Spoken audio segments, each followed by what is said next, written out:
So where do we start? Because you have so many fascinating topics that we could dive into. Maybe we can talk about how House of Light came to be. Okay. So I'll tell you the long story, but I'll keep it short. I suppose it started with me getting into enough of a limit situation or a painful place in my life where I asked for help and started doing therapy. And very quickly I heard about retreats, a particular couple teaching retreats that sounded really good. So I went and started doing these they're called learning love retreats. They're looking at how one relates to oneself and therefore how we relate to everyone around us. So looking a lot at childhood trauma, inner child work, communication skills, self-observation, lots of meditation. So I started going to these and it definitely helped improve my reorientation of where I was and why I ended up there. That's over 20 years ago, and I carried on with that work and carried on with lots of therapy and lots of other areas of self-growth, because I started to see the improvements it made in terms of being able to relax and enjoy my life rather than being under stress all the time. And then eventually during that time, I then bought the building that is now House of Light up on a mountainside. I was going to build it as a family home, but I started getting this pull to turn it into more space for more people to do inner growth work, to do transformational work, because by then it had affected me so strongly. It's like it changed the part of me that perceives life had so transformed, it's unrecognizable for me now, which means the world around me has completely changed, even though I know it hasn't changed. I know there's still just the same kind of energies around, the same problems, the same challenges, the same dynamics, but I experience it so differently. It might as well be on a different planet, and for the better. So I had this pull to build it. At first, I really pushed that away. I was like, I don't know anything about running a retreat center. So I pushed it, but it kept coming, and I'd kind of gone far enough down the road by then that I knew if something really calls you and is persistent and you ignore it or go against it, it's not going to go well. So I started playing with the idea, and then step by step, took about 15 years. And in the meanwhile, I met my second wife and we got together, and she's a yoga teacher. So she lent her energy to it and we built it together. So we took the old building that was there that we were living in, but it was crumbling. It was literally, when you turned the bass up on the sound system, bits of the wall would fall in. And it was cold and drafty, but very full of character. So we eventually, to create what we wanted as a retreat center, we had to take it right to the ground, build it right back up. So it took many years. It took 5.5 years just to get permission to restore the old building, because the bureaucracy here is quite interesting, shall we say, and challenging. And we're up on a mountain, so the access there was almost none. I had to build the track in, and then we right up on a hillside, so we had to ferry all the materials in and out on a 4-wheel drive dumper, which was a major part of the logistics of building. Wow. And the building is beautiful. It's like Moorish design, and I love that you kept it in that style. Like instead of just rebuilding something completely from scratch, just like you said, preserving what was already there, and it shows. Well, in fact, the building that was already there, it wasn't really Moorish. I would say that's it was fairly standard Alpaharan build. But the reason I went with the Moorish design is because what they left when they left 800 years ago, I don't know how long ago it was they left, but they ruled here for about 800 years, over 1,000 years ago. And the architecture they've left, and particularly the design of the acequia system, the irrigation system that brings the snow melt to our land, that makes it possible for people to live here rather than it being a desert, is so beautiful and alive, and it just carries me. So I wanted to honor that when I built, and there's so much to play with there, like keeping the building cool by building a courtyard in the center and having running water there, and the sacred geometry, which I got into playing with in tile work, in plaster work, and that was really nice to play with, and inspired me a lot. And then we were originally just going for Moorish design, but then we found some beautiful bits of stuff from India that was already in Spain. Like we've got these Indian doors and pillars that are like hundreds of years old, and they have some carving on, but not. We were trying to keep fairly neutral, because as a retreat center, obviously you don't want to have particularly heavy religious images of one kind or another. But we found lots of beautiful Indian sacred artwork that isn't covered in gods and goddesses of different sorts. So we used that where it was, and it ties in nicely with the sacred geometry. And I get the impression that a lot of sacred artwork probably came down from the east, down through Persia, across into Africa and up anyway. So you can see how it evolved as it's moving. That's incredible. I can't believe that the Moorish design wasn't already there, because it looks like something that is old that was preserved to new. But you built it yourself. That's incredible. Yeah, we put every single bit of it that's there. Wow. There were 3 walls at the back, which, because it's on a mountainside, were underground, and you can't see them, but we've left those in because to disturb them would have been a mistake. But for the rest, we had to start again. But this is why I bought old treasures when I found them. For years before we built, I was collecting these Indian relics and the doors and such like, because I knew when you finish a building, it has that hospital feel of being a little bit too clean and tidy, and we would lose the energy of the old building. The old building was full of energy of all the people that had been there. It was falling apart, and I knew we'd kind of lose that by rebuilding. So we bought old bits to fit in that carry their energy. And very quickly after the retreat started, of course, you have group after group coming and processing and going deep. And it's really hard to put a finger on it, but the building literally changes over the time with the use, with the different groups, with the different vibes that come and go. And I couldn't scientifically measure that or weigh it or tell you how it's shifted, but you can feel it.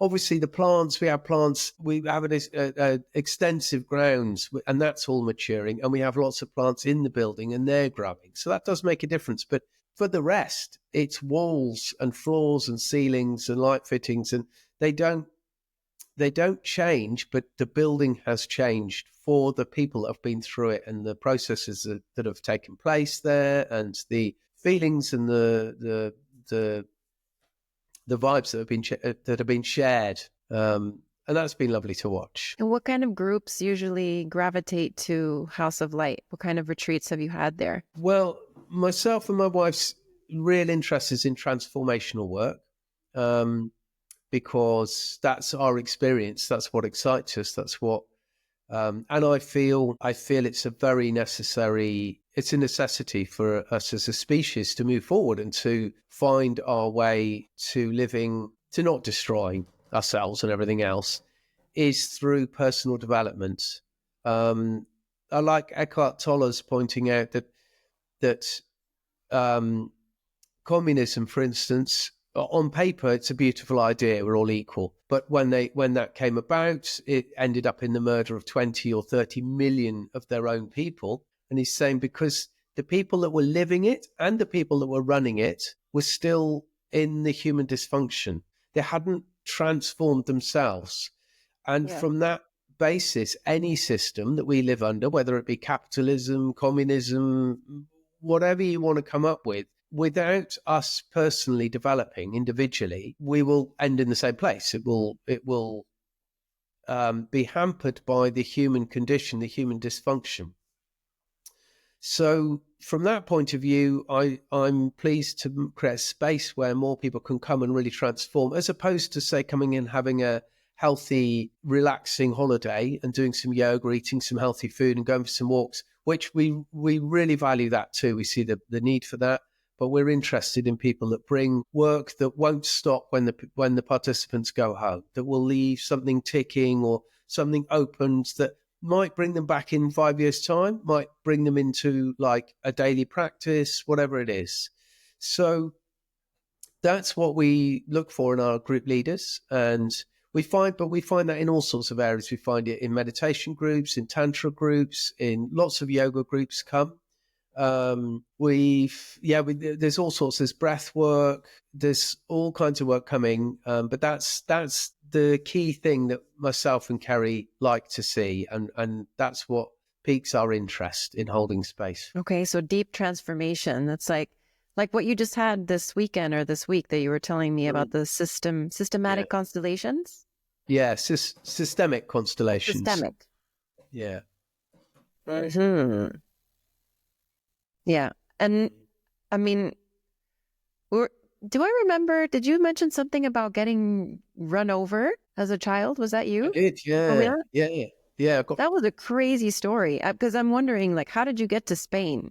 Maybe we can go back way back. Well, the getting run over was many years before that. When I was 19, I went out to Kenya to do a conservation project. It was there was a charity, a shop in a nearby town that collected money to send kids out to Africa to form links with other kids, and we'd plant trees and work on soil erosion projects. And so I'd gone out on that project, and then I'd left the group towards the end, and I was in Nairobi just getting ready to go overland to Mombasa.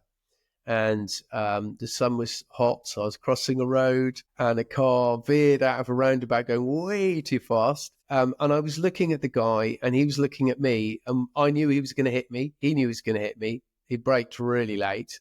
But fortunately, I was doing a Tai Chi form every day, and I didn't feel panicked, so I just got my feet off the ground and relaxed and went with it, and it smashed my leg, but it would have probably killed me. But the upshot of that, after a long story of getting taken to hospital, waiting 6 hours for a doctor, arguing with them because they wanted to knock me out and I didn't want to have an injection because we'd been totally scaremongered about HIV, maybe for good reason. But I didn't carry my own syringe set because I didn't think I was going to need one, and I wasn't going to trust their syringe set. And he said, we have to knock you out to straighten your leg.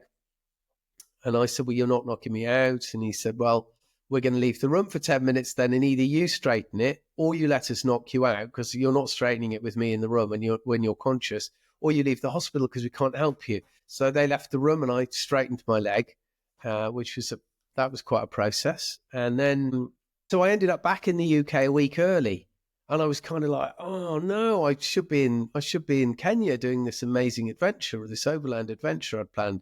Then I bumped into somebody who said they were going to see this guy called Ram Dass talking in Bristol. And I'd never heard of him. I was 19. I used to go to a meditation group there in Cheltenham, and it was full of middle-aged housewives. And I was like this 19-year-old hippie. And but I was interested in stuff like that. I was doing Tai Chi and meditation, as well as going to festivals and getting stoned. And so he said, yeah, come and get on the bus. So I got on this bus and we went down. And I went into this hall, and Ram Dass came on and just blew my mind away.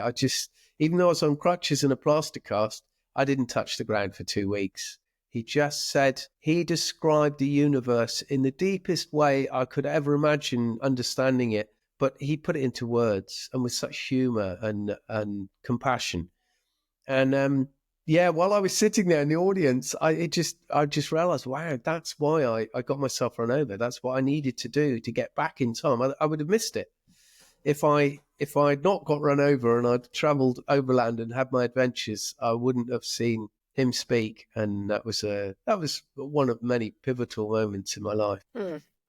Wow, one of the quotes that I love from Ram Dass is from that documentary that they filmed after he had a stroke. And he said, I do not wish you the stroke, but I wish you the grace that comes from it. Yeah. Because, I mean, I've been listening to a lot of stories lately of people talk about these traumatic events that if you had to choose it for yourself, obviously you would not choose to get run over. You would choose to not have to go through that experience. Yeah. But it's always interesting to find that the other side of that comes with this crazy transformation, or these incredible moments that, like you said, would not have happened had the bad thing not happened, which, in the moment, I'm sure it was awful, terrible. It wasn't actually. Strangely, it was, well, the only thing for me was like the impatience of thinking, I haven't got time for this. It wasn't me. I literally got up and walked away and then sat at on the pavement and decided I was okay. And the guy was like, no, I'm taking you to hospital. He put a massive dent in front of my car. You're going to hospital. I was like, no, I'm okay. But yes, but later when the pain kicked in and I had to straighten my leg and that, it was and I was on my own in Kenya, and the whole hospital was running in Swahili, and I mean I did quite enjoy the adventure of it. But yeah, you just glossed over that part, by the way. You're like, yeah, I straightened my leg, but I'm sure not a lot of people could do what you did. Yeah, that I really put that down to the practice I was doing of Tai Chi every day. So there was something, I don't know, I can't remember what I'd been told about it, but I knew that the way that so long as I pushed the pain away, it would be too much. I wouldn't be able to manage it. It wasn't going to happen. And it was good they left me alone because I had the space and the time then. And instead of pushing it away, I did the opposite. I went right into the very center of the pain and straightened my leg and just came through and went out the other side. Yeah, I'm sure I couldn't do that today. But I was in a good space. Not that I'm not in a good space now, but that was, I'm not sure I could manage that. But when you talk about grace, it's come to my realization or my memory now, only in the last sort of 10, 15 years, because I wondered why there's four of my, I've got two brothers and a sister. I had two brothers and a sister. My sister's not with us, and I was the only one that was really interested in esoteric stuff, meditation, Tai Chi. Not that the others are not, but not really their thing. And I used to wonder why, but I realized recently that when I was 10 at primary school, I was sitting at my desk and I suddenly looked at my hands and I had this really strange and weird realization. I was looking at my hands and realizing that's not me. And what I mean by that is it wasn't like, oh, I'm not my hands. It was like, that is not me, including my hands, my body, my character, my name, everything. It was gone. It was like, I'm not this. This is not what I am. So, and obviously I didn't recognize it. There was absolutely nobody I could talk to about it because one, I couldn't not have put it into words, and two, they would have just thought I was mad. I don't know how long I was out there. It might have been a split second. And then, and then I was busy trying to pull myself together to be back in the classroom at school without ending up, I don't know, being humiliated, So I kind of brushed under the carpet and got on. It's only recently I'm starting to realize that was my first moment of grace. And Ram Dass also talks about this, that you can work towards it, you can do all the whatever you want to do, but you can't actually make that happen. It happens to you, and it can happen to a drunk lying in the gutter when a leaf floats down past them, or it can happen to a Buddhist monk that's spent 50 years in a cave meditating. But actually, we can only set the scene, or decide our intention, or move towards it. But for me, fortunately, I look back and I think that even though I forgot it, brushed it under the carpet, probably pretended it hadn't happened, I think having that little taste is what opened the door for me to enjoy and be interested in, and put myself in places where I experience teachers and environments, groups where I can reconnect with that space, even if it's only momentarily. Wow, I can't imagine that you were 10 years old doing that. And that wasn't like a crisis moment. I don't remember anything particularly happening. And that classroom in my primary school wasn't even particularly awful. Later on, school was pretty rubbish, but that was quite a benign setup there. It was a good place, it was a nice little country school. So it wasn't a particular thing. It just happened. Yeah. The wisdom of children. Yes. Yeah. Yeah. Very wise. So then how did you get to Spain? Well, so when I grew up, I was really into the festival circuit. I love going to festivals. I lived for them. And then by the time I started putting on events and festivals, and lots of people living on the road in those days in England, in trucks and caravans. But I'd seen the trucks it wasn't my style of living. I like to take time and really make my space nice. Even when I was living in squats or housing cooperatives in rundown old buildings, which I did lots of, but I'd always take a long time to paint or decorate or put plants in my room or whatever it was. I like to have a nice space around me. And what I saw of the trucks that people lived in, it felt a bit run down and it didn't call to me. But then I got a girlfriend who we went to some festivals, and she was quite naively like, "Oh, let's go on the road, let's have a vehicle." And I really liked her, so I bought a truck, an old library bus, and we kitted it out. Well, I kitted it out, but I said by then I want to leave England in it, because the traveller sites by then, and I had lots of friends who were on the road and I loved them dearly, but the actual traveller sites had been so badly hammered by the police, by the media, by Maggie Thatcher's government. They'd just been insulted, humiliated, lied about, and beaten, physically beaten. And as with it, if you bring a child up with a lot of violence and beating, and you don't give them any love, and you shame them, and then the adult that's produced from that is quite often dysfunctional. And that's how I saw the traveller sites. There was a lot of dysfunction. There was a lot of addiction, a lot of alcoholism, a lot of violence, a lot of just sheer anger, which was quite understandable. But I didn't want to go and sit in that scene. So I did the library bus up, and we got on a ferry and left for Europe. And I thought we'd go for like 6 months traveling around and working and come back. And after about 2 months, I realized I could never live in the UK again. And I spent years traveling around Europe and Scandinavia in that truck. I loved it. But that brought me to here in Spain.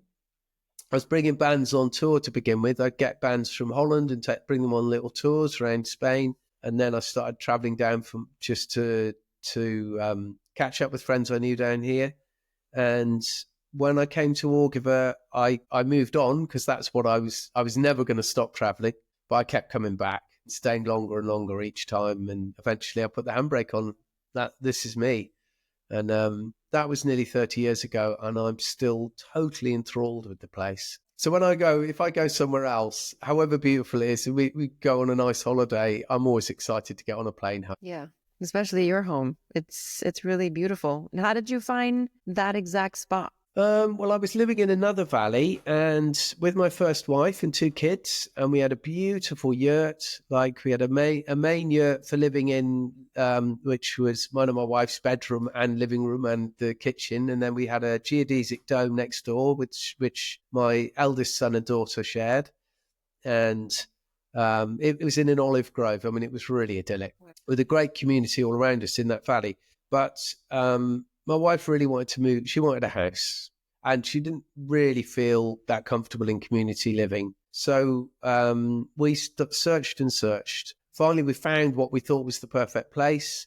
We took 6 weeks to check out the water supply, the irrigation water. This is the acequias again, and it's difficult to describe how important that is here. But when you've lived here for a long time, you know that water is life. And the piece of green land you're buying, it might have been watered by borrowed water or a deal that somebody's got with their brother or sister or cousin. So you check it out, you see the water flow, you make sure that the land does come with the water you think it does. Because if you buy land and it's dry here, you can't make your paradise. Anyway, we found this place and we spent 6 weeks. We took our time. It had been on the market for years. And then when we put our offer in, we'd missed it by 2 days. And we were heartbroken because it was perfect and all the rest of it. We didn't look for months. We were like completely depressed. Like, we'd been looking for over a year.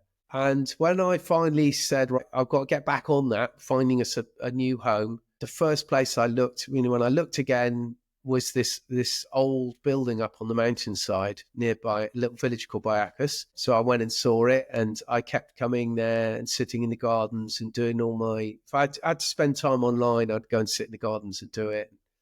And yeah, it just felt perfect. And I'm so glad that we didn't get the other place, because this is a whole nother level of opportunity, really. That would have made a lovely family home.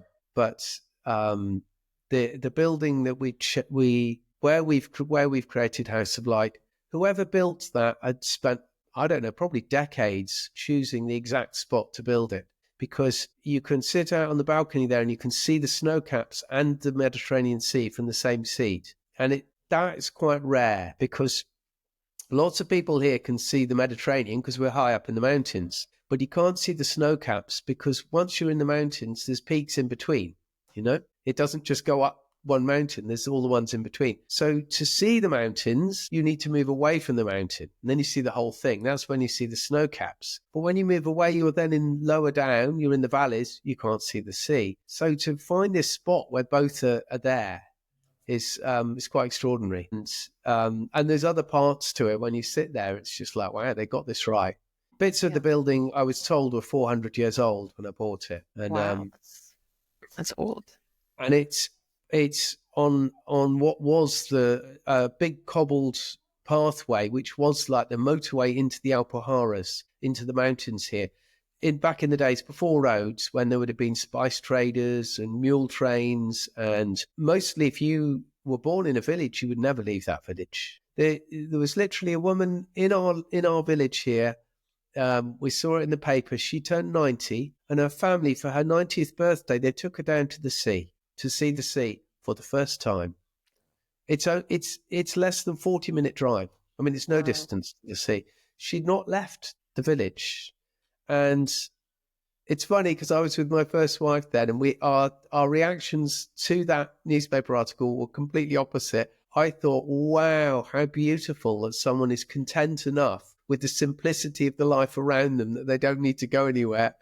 Whereas my wife was outraged at the horror of somebody living such a, what she saw as constricted life or limited life. Yeah. So so I found it as a family home. But we moved in, and within a year we'd split up, which was the right thing. It was good. We went our separate ways, and only then really did a serious pull to turn it into a retreat centre come. I think when I planned our family home, I already wanted to build the living room big enough to hold meditation evenings or gatherings of some sort. But I was kind of picturing maybe we'd do something once a month, and I wanted room to do that. But yeah, later on, I was like, no, we just turned the whole thing over to dedicated as a retreat centre and live somewhere else. How many people does it hold now? So it can take 20 participants, and then there's a separate 2-bedroom apartment for the teachers, which gives them a little bit of space. So when they're not teaching or when they're resting or at night time, they've got their own space to spread out in, where they can recoup and find inspiration. So yeah, so a maximum of 24 people, I suppose. Okay. We do sometimes have retreats where we involve accommodation in other people's rentals around the place. But generally, we're quite happy with the size. We're not ambitious to make it bigger. It's a really 12 to 20 is a very comfortable size group to teach. A lot of our group leaders say 12 is about the limit with the group staying in one cohesive set. And when it gets many more, then you start to maybe have people eating in separate groups or go, which isn't necessarily a bad thing, depending on where you're leading them. But we're very happy with that size. I agree. I mean, I know there's retreats of all sizes. I've heard of retreats with 200 people, which for me, I'm like, well, that's a little too big, right? I really like the intimacy of being able to spend time and get to know each person in the group And I think also for the hosts and facilitators, they get more one-on-one time with the guests versus, you know, like if you have a lot of people, sometimes you don't get to interact with someone. There's someone you don't know. Yeah. That's kind of sad. Yeah. I don't know. When I started, the first time I came to a group that was 40 or 50 people, I thought that like, oh my God, because I'd been used to smaller groups. And yet, if it's well enough held, I realized it didn't matter because, yes, there were people I didn't interact with so much, but if it's skillfully held, then the group dynamic and the energy of that many people is more to work with. So I don't know. I personally, I wouldn't be happy. I'm happy with 20 or less to work with. But when it's well held, I've seen beautiful work with larger groups. Okay, yeah, I'm open to it. That sounds like something I could get into. But So what about? I still remember the first time I went on 2 retreats back to back, the Learning Love 1 and 2. They were doing them both in Costa Rica. And naive as I was, I thought, oh, I've never been to Costa Rica. I fancy a holiday and I can tie it in with the excuse of doing some personal work. You know, look, I'm doing some good, but I'll go and have a look at Costa Rica. Oh, my word. You know, I met the mistake I made. I should have done the holiday bit first and then the retreats, because I did these 2 weeks and it's very deep work. And I'd done so little. I'd done a little bit of therapy, nothing of this kind. And I was just not in a fit state. I mean, I managed to go around and see the primary rainforest and everything afterwards, but I was all over the shop because it was so powerful. But what struck me the first day on retreat with a group, as opposed to one-to-one therapy, it was so exciting to see how, I mean, they're gifted leaders, Christian and Andrew and Amana, who run the Learning Love. They're just incredible to be around. And the way they worked with, because the dynamic of a group, of course, some people trigger other people. And the first time that happened, I thought one of the guys had triggered one of the women. He'd said something that had upset her. And the next morning she brought it up. She was upset with what he'd said. And I was sitting there thinking, oh my God, I'm so glad I'm not that bloke, because I could have said what he said. It wasn't far, but she took it as, I can't remember. I mean, this is 20 years ago, but she took it to heart. It had upset her. And I was sitting there thinking, and now she's speaking it in front of the whole group. So I'm thinking, you know, I'm so glad I'm not him, because he's going to get roasted here. You know, the group leaders are going to say, why did he say that? But of course, the work wasn't with him. The work was with her, about what had brought up for her. And they helped her so gently, so beautifully look at that. And of course, it dropped back to, she'd had the same feelings with her husband and her partner before that. And there was her dad or a mum. I can't remember, but the way it dropped back, I've seen it now so many times in my own story, let alone everybody else's, that the other person that had caused the upset was simply there as an assistant, if you like, as a helping hand. That as I see now triggers and challenges in my life now, I'm almost immediately grateful, because I know they're helping me out to get to know myself better. And that was great to see that in the first time in a group dynamic, that's the power of a group because we can do one-to-one therapy and it's very useful to understand ourselves. But of course, then we go back out into the world and we are in groups. We're social beings. We work in groups. We live in groups. Unless we live alone. But it's all about interaction is such a big part of it. And so to have to work with a group in a safe space, a retreat center, where you preferably don't go online and deal with your work. Maybe you take space from your family, all of the things in life that do cause us to go back into protection, to put up, to show the brochure, to be a good boy or a good girl, or to be the rebellious one, or whatever our characters lead us to do, to have space to choose to step away from those roles and actually feel what's going on underneath, and then to do it whilst still having enough people around to trigger us, but in a mutual space, because then you're being triggered by somebody who can really make you feel like this, but actually you only met them 2 days ago. So then I start thinking, so it's not them, because this rage or this grief they bring up in me, but I've just met them.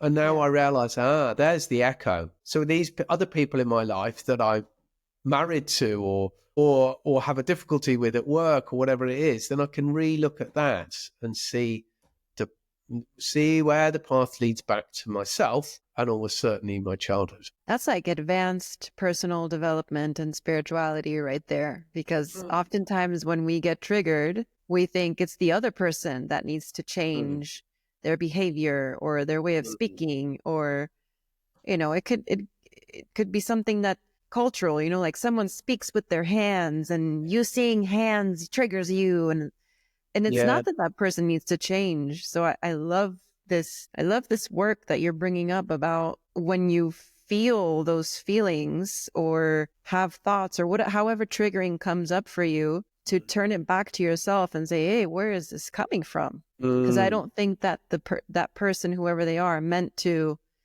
trigger me or offend me or hurt me. So if I'm feeling that happened, and I really ask myself, did this person behave maliciously? Like, honestly, ask yourself that question. Okay, no, I don't believe that. Okay, then what's going on with me? And how just that little simple act can change, create ripples in the world of people really working on themselves. Because, I think triggers, everybody gets triggered. I get triggered. I get triggered all the time.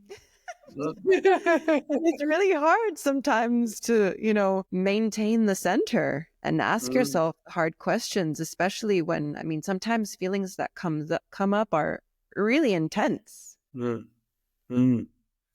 I'm very fortunate in that we have this men's group here, and like as I said, it's about creating a solid container that we can offer to the young men. But part of the work we do every week, we have these set of processes, and one of the processes is clearing a charge with another person. So you look around, you literally look around the room, you take in the eyes of the other guys, and you think, okay, I can stand shoulder to shoulder with you. There's a little, of course I can stand shoulder to shoulder with him, but I've got a little bit of restriction in my throat or a dull feeling in my stomach. Then you put your hand up, you say, no, I need to clear this. Because, and the purpose at the end of the day is to keep the container clear and strong, so that we are a useful resource to the young men. But the upshot of it is that all of us either practice that each week or watch other guys clear. And that process, it's a beautiful, very simple piece of facilitation where the two guys meet face to face. And the facilitator reminds us again and again, the work is yours. This is about the guy that's put his hand up. It's nothing to do with the other guy. The other guy's just there to support you. But he stands there and you can look him in the eyes and tell him. And you're encouraged to really go there with your feelings. And then what's the story I make up in my head? Oh, he did it on purpose. Or you're careless, or you're lazy, or, you know, might be that he didn't bring the tools back he said he'd bring back, and I'm angry about it. Or it might be he borrowed my car, smashed it to pieces, and never said sorry, you know. Now, the thing I love about it is this process takes us fully into the emotion, fully into the thoughts, the stories we make up from those emotions. And we're encouraged to voice them, to go there with them.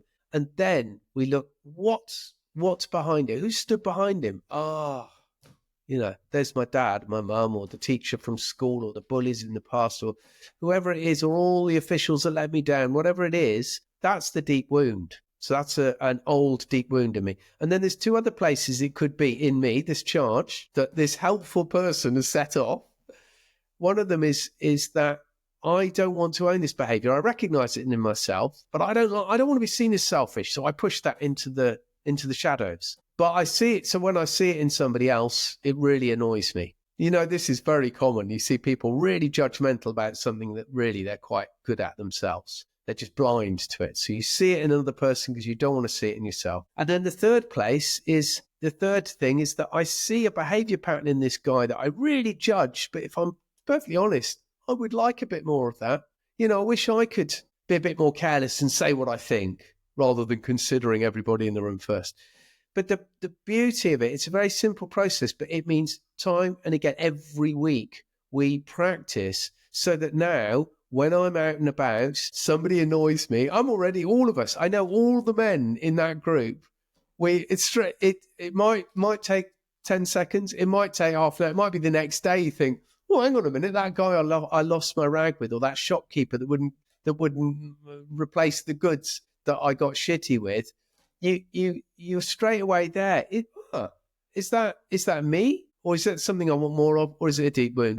And usually it's a bit of each, it's a mixture of the three. But I'm so lucky to have that resource of practicing that, seeing that practiced physically. We don't talk it through. We get up. It's facilitated. It's with the rest of the group supporting that process. It's a kind of magic. It's really good. Yeah, I love that. Yeah. I wish I could do that with my family.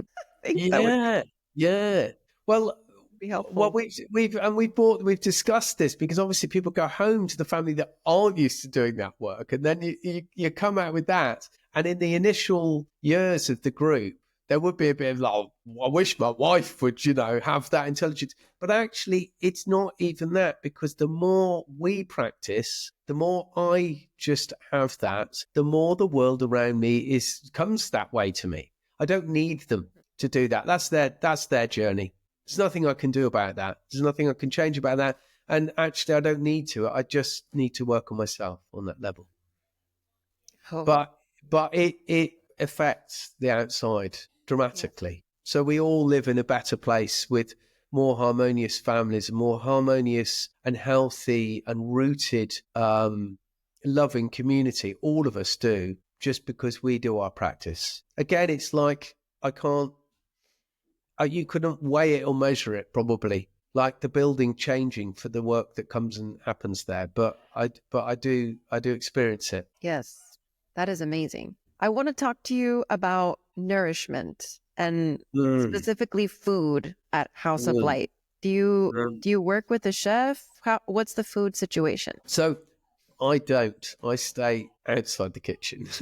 It's not my forte, but it is my wife's. That's why I stay out of the way, because she's an obsessive foodie and brilliant with it. She just loves feeding people, and she's fascinated with nutrition and what's good for our bodies, what's not. She's got her own permaculture garden. It's called a syntropic food forest, which she's planted, and already it puts loads of food on our table. It's a mixture of trees that produce nuts and berries, and trees that just produce lots of leaf and branches, which you cut and drop, and then it rots into the ground. Between the trees, you use the shade to grow your vegetables, your salads, more berries and root crops. And the wood that rots into the ground encourages mycelium, so that ties it all in underneath. So it takes some years, but it ties itself in, and all the plant life's working together in its own magical way. So she's growing food in that way, and a small amount of that goes up to the retreat centre, and lots comes to our table. We have our own olive orchard here with 40 beautiful olive trees. We have gorgeous olive trees up at the retreat centre, but I'm so blessed because they were left to grow, which means they're useless. Well, they're not useless, but they're very difficult to harvest the olives. They're really tall. They're like, 700 or 800-year-old trees, and they're massive. So they're perfect for creating shade, hanging hammocks from, as pieces of sculpture, as just something to hug or to hang around. They're incredible. But they're not very good for the olives. But the piece of land we live on, which is a stone's throw away, has got this really productive organic olive trees, and means we produce all our own olive oil for the centre, and we cold press it in an organic mill, which is part of a cooperative that's part of the extended community we live in here, which is another gem of the area. And yeah, Kerry's interest in food means she's worked all the menus. So we have 3 small children, and when Arlo was born, our youngest, Kerry eventually, she carried on. She'd be in there with the baby strapped on. I even saw her in there chopping away with the baby, breastfeeding. She's like feeding 20 people, feeding the baby. She's quite bionic. But she did step away eventually, and but she oversaw the kitchen then. She did all the menu planning, and one of her best friends a foodie friend of hers, Jenny, became kitchen manager. Honestly, you can leave those two together for 6 months, and when you come back, they will still be talking about food. Wow. They're just, both of them are obsessed with nutrition. So she ran it for a year. And this year, Kerry's stepping back in. Arlo's 3 now, so he's got his play group, and he'll soon be starting at kindergarten. And the girls are bigger, and they also love looking after him. So she's stepping back into the kitchen, and she creates, all sorts. Oh no, I'm so lucky. I eat so well. What's your favorite dish? Well, my favorite dip's baba ganoush. You know, the aubergine roasted and slightly burnt. That's definitely a high favorite of mine. I don't know. There's too many. I couldn't have a favorite. It's all so good. I mean, I love. We've just had some rainy weather for weeks, so I love it when it gets cold enough, which is very rare. But when it gets cold and wet enough here to enjoy like a lasagna or something, that's really lovely. But quite often, Kerry will just, not in the retreat centre, but at home, she'll just get some greens and veg out of the garden and lightly steam them, a bit of rice. And she has a knack of throwing, I don't know, a little tahini and lemon sauce together, or a bit of something or other, a bit of chilies she's grown. And suddenly you've got this super healthy, but like dynamic food. It tastes so good, but also you feel it. I feel it feeding me. You know, that's important, that it feels light and it gives you energy, and you're not feeling like this full heaviness in your body. Yeah. Mm-hmm. Okay, getting a little hungry. I love baba ganoush. It's so good, especially with really good pita bread. And like I tried this sourdough pita bread recently that I didn't know existed, and now it changed my life, and I don't want to have pita any other way. Other than sourdough. Wow. We had a woman working in our kitchen. She's now left to start her own. Well, she opened a bakery in town, and her thing was sourdough. She's really scientific about it. She's obsessive about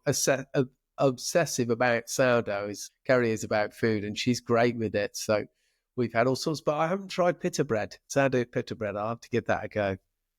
Yep, you won't go back. And some of the puddings, like.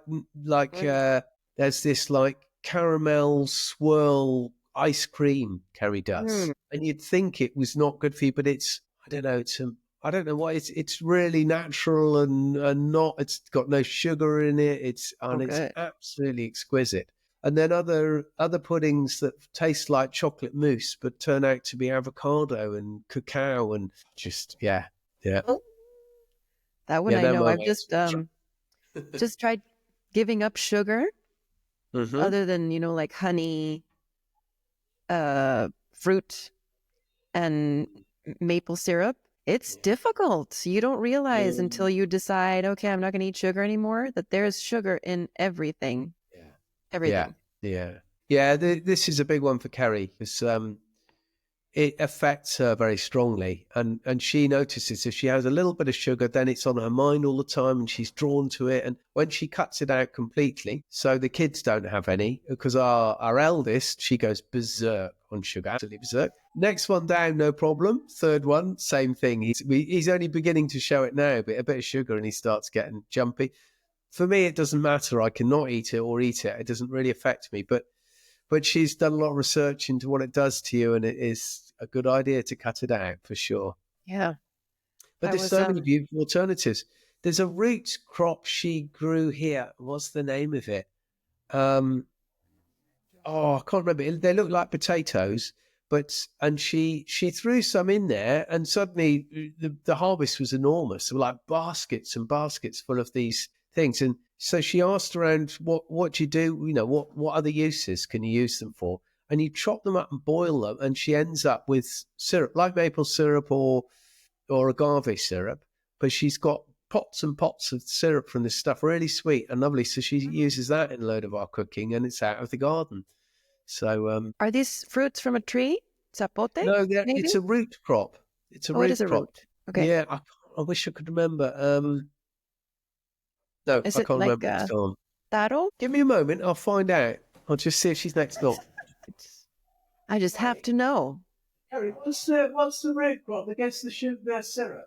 The red crop against the syrup. What's it called? Yakon. Thank you. Yakon. Was that what Oh, you were saying? It's called no. yakon. Yeah. Yakon. Okay, I have to I look mean, that up. neither of us had ever heard of it. I don't know where she got the plant. I suppose somebody gave her one and she put it in and it went mad. And then she's like, what are we going to do with all of these? And she looked up and she made this. Yeah, it's great. That's Yeah. awesome. I'm gonna look that up. Thank you. Okay, so we have time for one more question, and I want to make it good. This one's, let's make it fun. What's the funniest or most unexpected moment you've experienced at a retreat at House of Light? Oh, don't know. I can picture being in the office with when we were still getting going, and I wasn't very good with it. I wasn't efficient at it, so I was like kind of putting out fires all the time. But because we create a calm atmosphere, obviously keeping that so that people don't notice that, like the swan thing. I know there were many times when we're doing that and it would all be completely on top and there'd be something going on with the kitchen and there'd be something else and someone would but I can't think of any. I can't actually remember the specifics of what was happening. I know we had some moments that were just beyond, and of course we came through and it wasn't such a big deal. There was some beautiful moments. We used to have a group called Neuromindfulness come, and they teach traditional yoga. But the guy he also lectures on the latest neuroscience to describe to the participants why this will make you more relaxed, more healthy, more productive. And their audience were corporate. They'd come from the corporate world. The couple that ran it, really lovely people, and they decided they wanted not to be in the corporate world so much, but to bring more wellness to the world. So they would bring their group of people who, and it changed my idea of having corporate groups in, because I've never been in that world, and what I've heard of it doesn't appeal to me at all. But actually, to see the corporate groups we've had through, haven't had many, but the change is so much more dramatic. And with these groups, we remember it was quite funny. The first group arrived. It took them a half-hour lesson to teach the group how to sit down on backjacks. Do you know what backjacks are? The seats. So we have a seat on the floor. So you sit on a cushion, and there's a frame behind you with cloth that supports your back, and the weight of you sitting on the cushion supports you. They're beautiful. You see them in ashrams all over the world, and we use them. And I've spent must be months of my life in them, because all the retreats I go to usually have them, and they're great. You can sit comfortably, you can sit cross-legged or put your legs out, and you've got support for your back. But it's sitting on the floor essentially. And this group, they'd never sat on the floor. We used to chairs. So that was the beginning. By the end, they were so into the work that had been brought to them. They were doing giveaway ritual around a fireball, writing what they wanted to let go of and burning it. And then they called us, and they wanted myself and Kerry and our children, because we were living in the house above the retreat centre then, so they'd seen them around, and they wanted our two girls.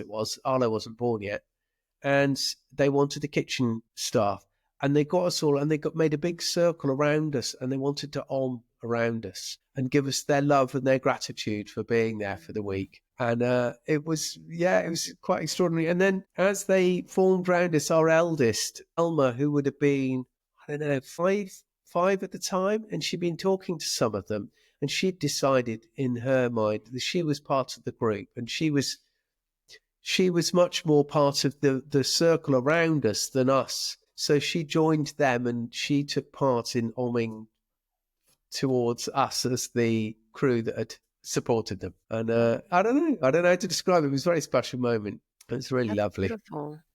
Yeah. I love that the group that you wouldn't think would make such an impact actually had one of the most drastic transformations.